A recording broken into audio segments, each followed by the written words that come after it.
Hey there, and welcome to the Girl Means Business podcast, the show that's all about helping photographers just like you build a thriving business without sacrificing your sanity.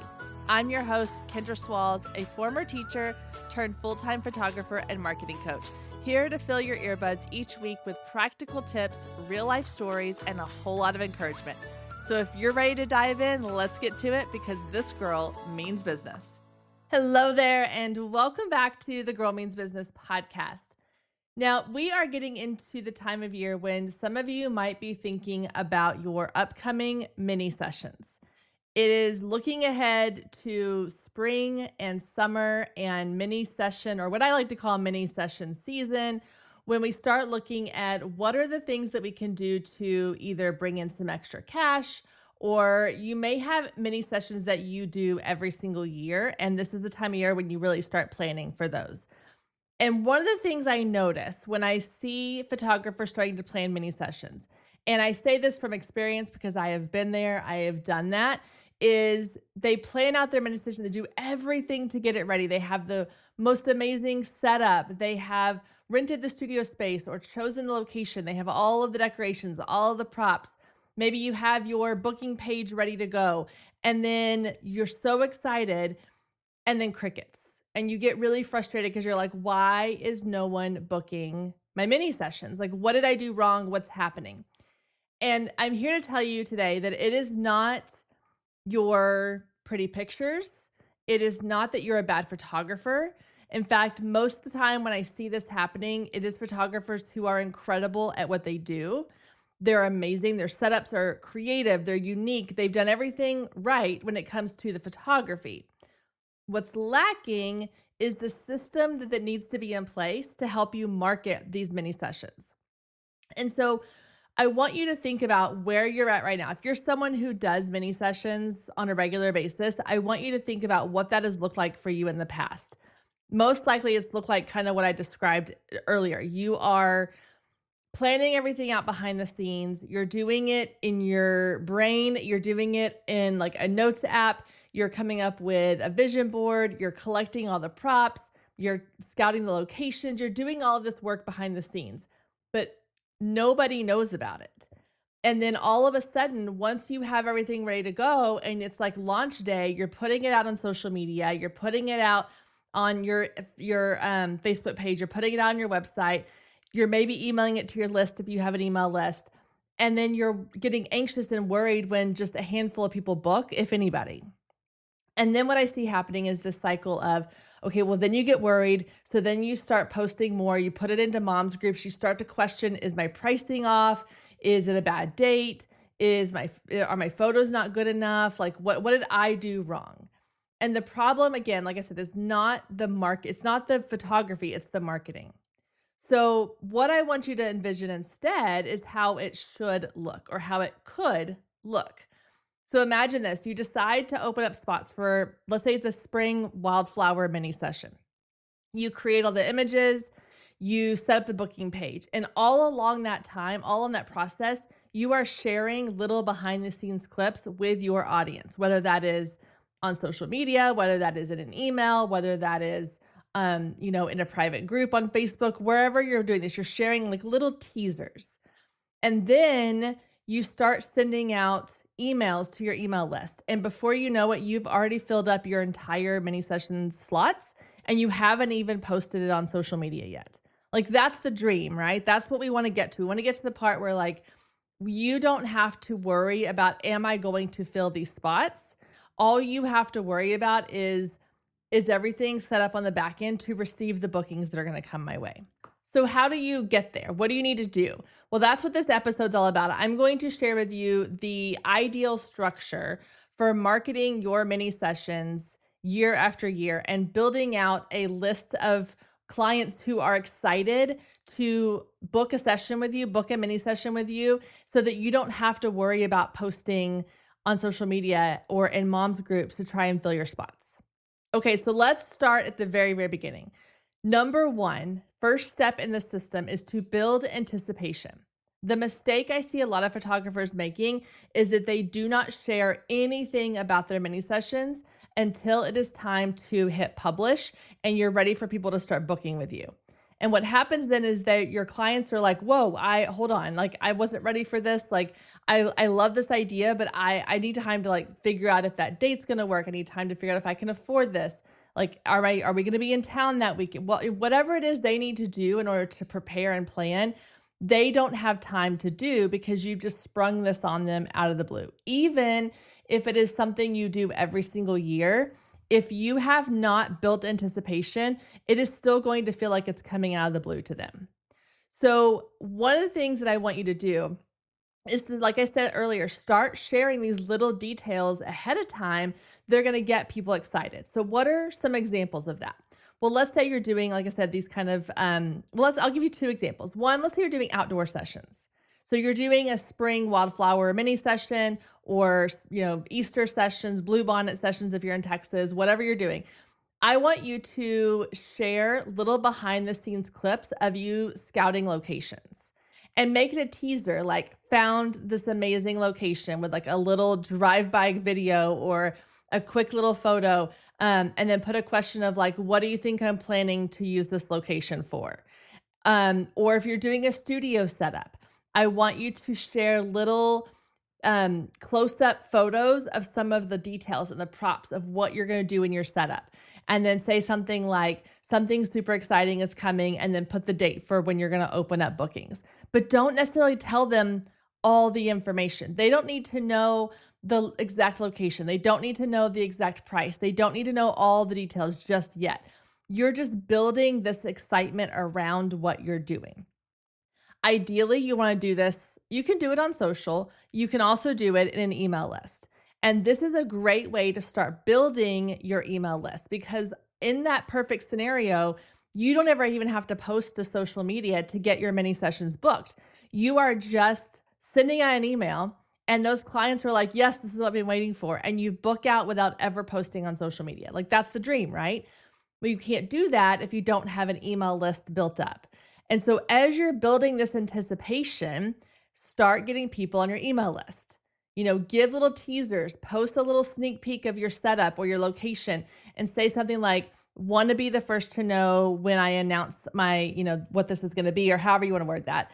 Make it more exciting than that. But, want to be the first to know, and then drop a link to your sign up for your email list, or DM me to sign up for my email list, or however you want to do that.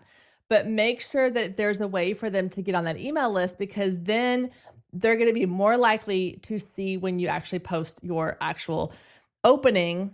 This goes back to my whole thing about social media. If you're posting your mini session link on social media, only a very, very tiny percentage of your followers are actually seeing that.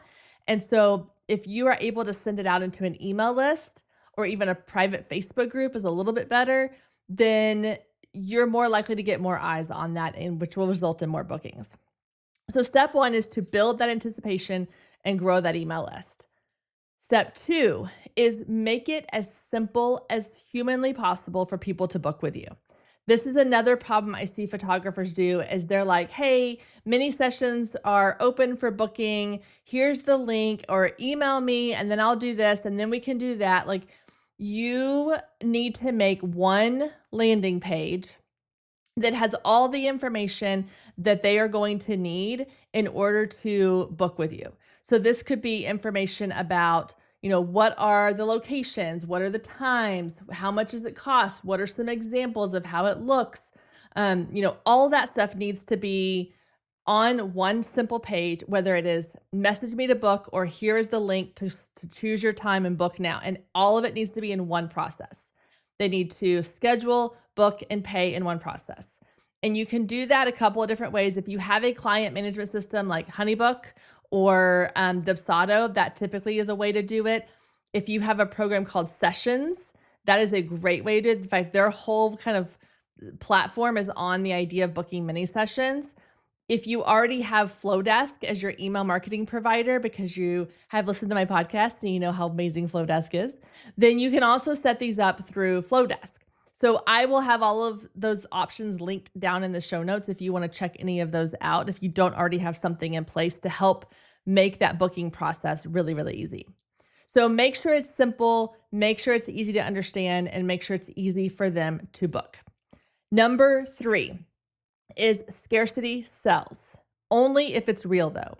Because the problem I see is that I will have photographers who are posting on their social media pages going like, oh my gosh, I only have 5 spots left in my mini sessions. Make sure you grab your spots before they're gone. What they're not saying is that there were only 10 or 8 sessions total. So they've really only sold 3 or 4 sessions. And while they're out on their Instagram account, like acting like they've booked this thing out, behind the scenes, they're in our Facebook group for photographers going, does anybody want to grab one of my mini spots? I'll discount it for you. Or they're in the local moms group going, hey, I've marked down my mini sessions. They're only a third of the price they originally were or whatever. And so the way to prevent this is, one, really limit the number of sessions to only what you think you can actually book. So look at what you've done in the past. If you've only booked out 6 sessions ever for mini sessions, don't open 10 spots, open 5. And if you sell out those 5, then you really can say, I've sold out and I'm opening more spots to fill more of the request or the demand. Or if you normally sell out 6 and you only offer 5, and then you sell out and you have people going, well, I wanted a spot too, then you can build a wait list. So if you're opening up these like massive mini session dates, but you've never sold 10, 15, 20 mini sessions in one time, then make sure you are creating actual scarcity so that you're not just advertising kind of this fake scarcity. Because people, they see through that. They're, your audience, your ideal client, they're smart, and they're going to figure out when you say you have a limited amount of spots, but then they go in there and there's 20 different time slots available. That doesn't really feel limited, So you really want to create actual scarcity. Go with less. You can always add more if you want to. And this will actually help you too if you're booking like a studio space and you're paying by the hour, then you start with less. And then if you need to add another date and add more times because you have more interest than you expected, that's awesome. But you also don't want to be paying for 3 hours of a studio space if you've really only sold an hour and 20 minutes worth of sessions. So make sure that is, you're really selling that scarcity piece. And then last but not least is to keep marketing even after you sell out. So going back to the idea of scarcity, let's say you open 5 mini session spots, 5 mini session spots, say that 10 times fast, and you sell all 5 out, and that's awesome. You're so excited. But you've had people messaging you saying, oh, I really was hoping to grab one of your mini session spots. I'm so disappointed. Offer them an opportunity to get on a wait list. This is an awesome way to sell out or to build out your email list. If you have sold out your mini sessions and people are still asking about it, or you want to send out an email or you want to send out a post and say, hey, I am so pumped. I sold out my mini sessions. They're completely booked out. If you want to make sure you are one of the first ones to know next time I do a mini session, get on my email list and then start filling it out that way. And let them know what the benefits are of being on this email list. Again, going back to that idea of sort of this ideal situation, ultimately you want to be able to just market to your email list and not have to put it on social media. And so if you market your email list as this VIP spot where they're going to get first dibs on mini sessions or first dibs on email only sessions or special things that they get for being on their email list, it makes it more appealing than just sign up for an email list that you're going to get more emails in your inbox than what you already have. So make sure you let them know what the value is there and give them something of value there, but make sure you don't stop selling just because your mini sessions are filling up.